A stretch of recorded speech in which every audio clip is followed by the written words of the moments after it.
Hi, this is going to be an update, but I'm also going to talk about how to use tabletop role-playing game modules, that is scenarios, campaigns, those that you have purchased or that you have written yourself. Before we go further with the update and this topic, I want to talk about the channel's sponsor, Heroes and Hardships. The links to the website, the Kickstarter, the Discord will be in the description of this video.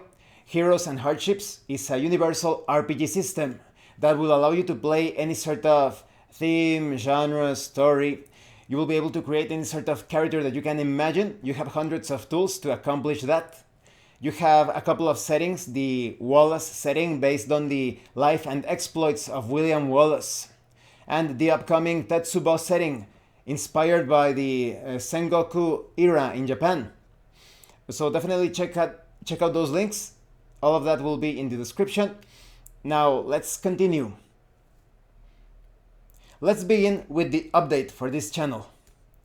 Maybe some of you have noticed that I have just finished a couple of reviews, a review series, and so I have a bit more time to focus on my review that I mentioned in the previous video of this hidden gem. It's a board game that is somewhat difficult and expensive to obtain nowadays. I actually lucked out and I obtained it quite affordable. It's usually between $300 and $600 if you look for it on eBay and such. But I actually obtained it several months back in Amazon.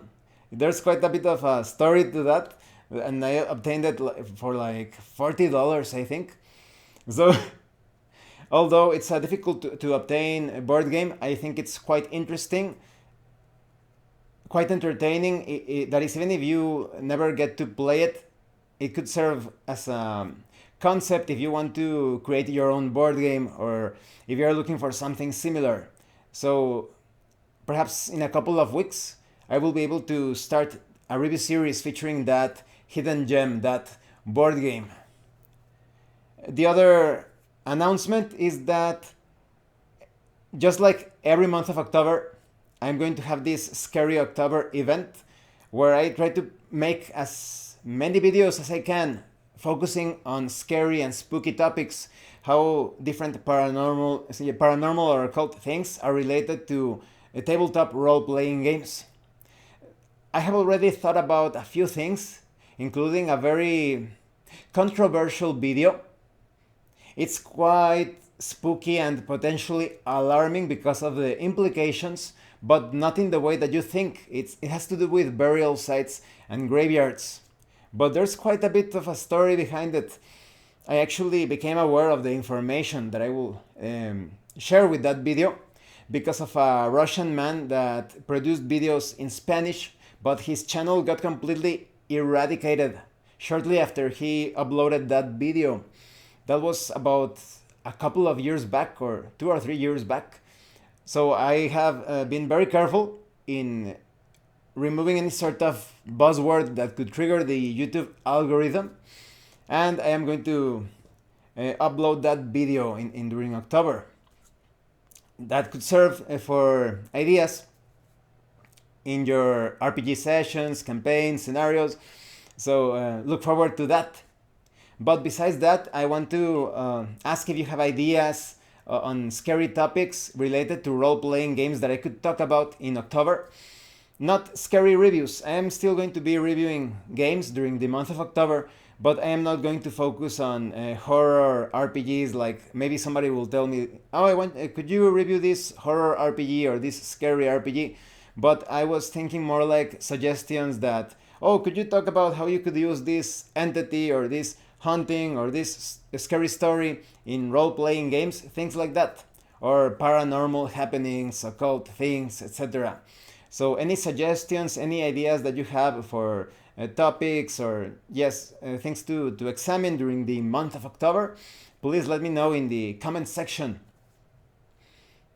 I also want to continue with my solo campaign of From the Ashes. The link to the complete series of videos, the playlist, will be in the description. It's been a while since I have played that. I have just started to play once more. because I got busy with other things. But I really want to continue with that campaign to its conclusion. And because it's somewhat of a scary theme as well, it's basically an old school Dungeons and Dragons clone of Dark Souls. I think it's also appropriate for October, or at least for this month of September that serves as a threshold for October. Okay, moving on. I wanted to talk about how to use adventure modules in role playing games. And this connects somewhat with a comment made by Shawn Cherry. I'm going to put one of my viewers, I will put the link in the description to a video in Shawn's channel where he made that comment, because I think it has somewhat of it pinpoints part of the problem when it comes to difficulties in using modules, adventure modules, scenarios. Shawn Cherry said that sometimes, in that particular video, the referee or game master wasn't doing a very good job. So Shawn Cherry mentioned that the game master, it looks like he was trying to keep the players from interacting too much with the story. He was trying to feed them too much information, keeping them from acting or interacting so that they wouldn't ruin the story, the adventure module or scenario. You can check out his exact words in the link, but I think this is very important. I think there are players that perhaps avoid published modules altogether or even design their own because they think that they're going to be like obstacles during play. But an adventure module is not a story. That is, you could consider it a background story. You could read it as a story, but when it comes to using it in a tabletop RPG, the story presented in the module, it becomes part of the background. It's never going to step up. It's not going to be in the forefront unless the actions of the player characters accomplish that.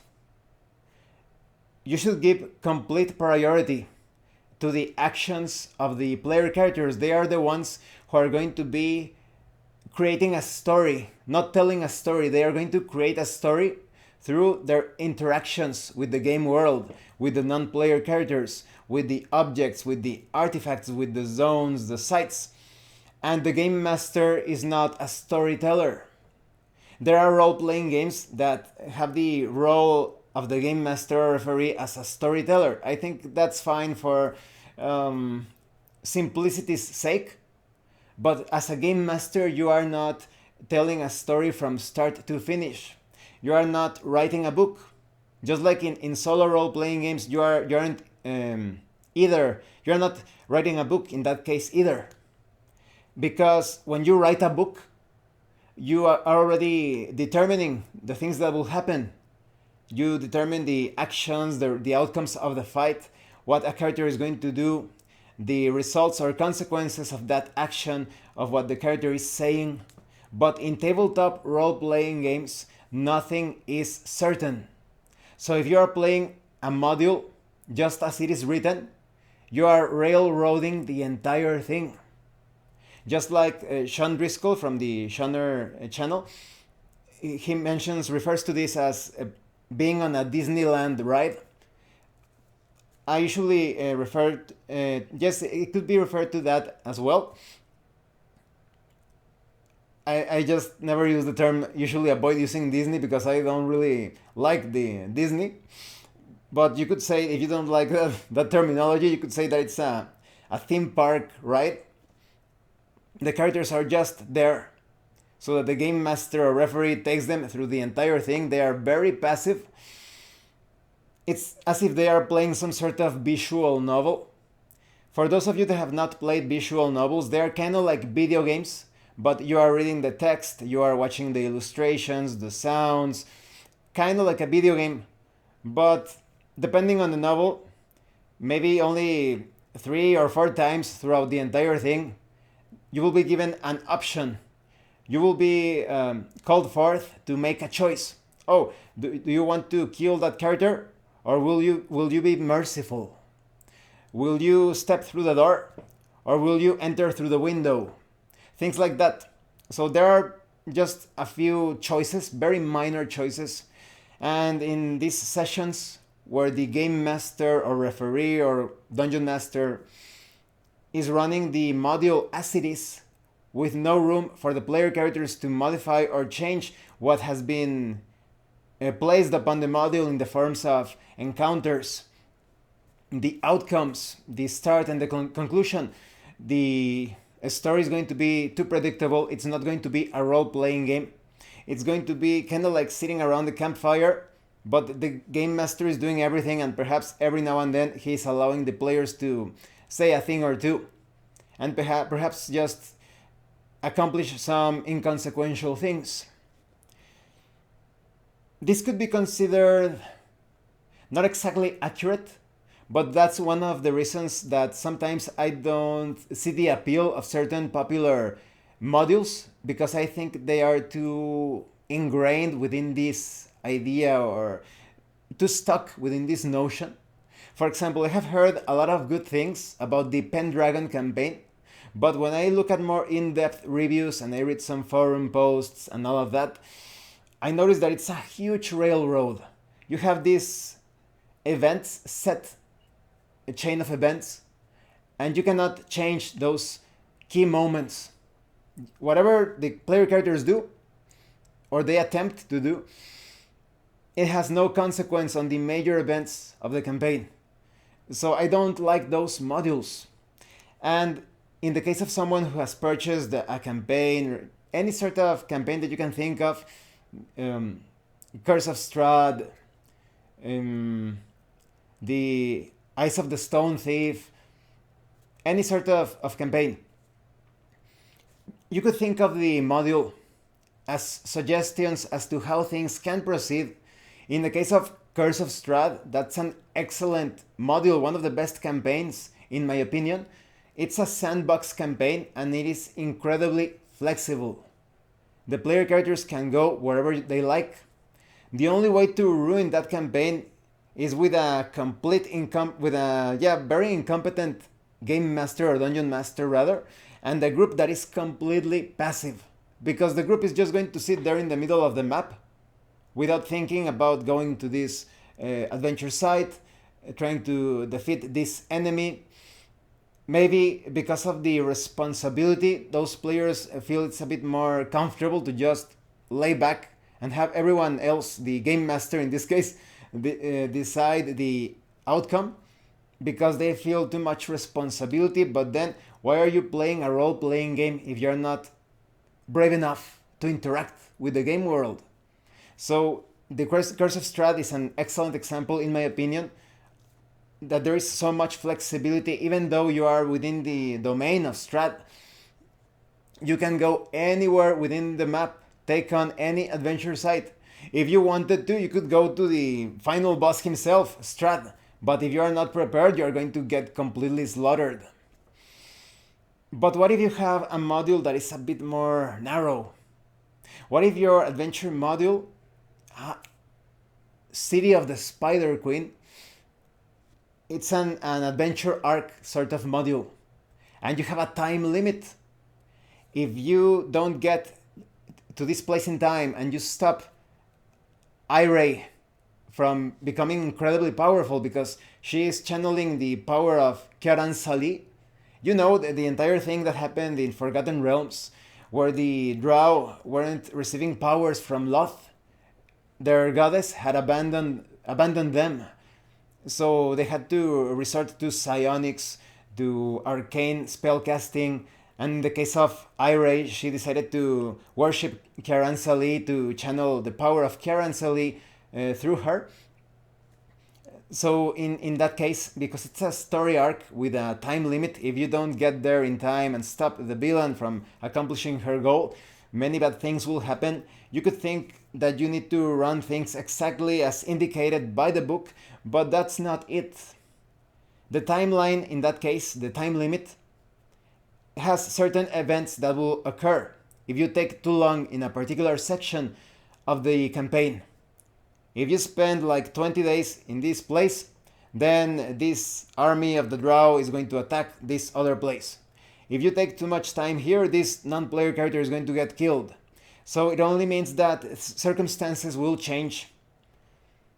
Agendas will be modified or disappearing. Yeah, sorry, they will disappear entirely.